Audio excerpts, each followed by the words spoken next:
Not long ago, I got a call from a former colleague, good friend of mine, who just needed a bit of advice. She was going through a bit of a tough time at work. There were a couple of buyouts happening at her place of work, and so she was wondering what kind of advice she could get from me in terms of the environment that she was going through.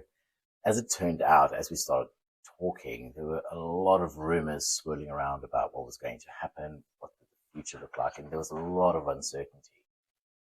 But with the uncertainty came a lot of assumptions. Now, nobody actually had any concrete information, and this was part of the problem. And so what happened? You guessed it.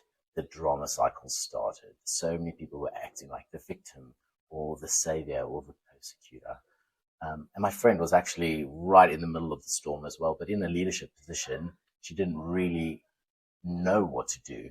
However, when I did probe her, she was actually getting quite involved in the drama cycle. She was feeling really emotional and emotionally invested in her team and what was going to happen to her team, the consequences for her team.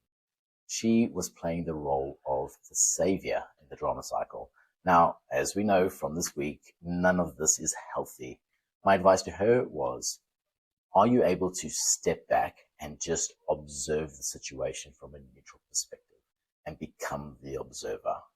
Luckily and thankfully, she took my advice. She did step back. She tried to keep her head up above the drama and actually called a few people out on perpetuating this drama cycle.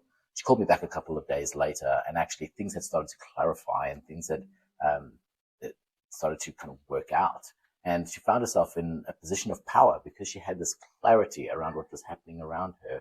And with this clarity, she was able to put forward her needs, her wants, and actually left her in a very, very strong negotiating position when she decided to basically think about her future. Now, this is a key thing to remember about the observer. It really kind of puts you in a situation of clarity. You're not listening to the noise. You just see things for what they are, a neutral perspective.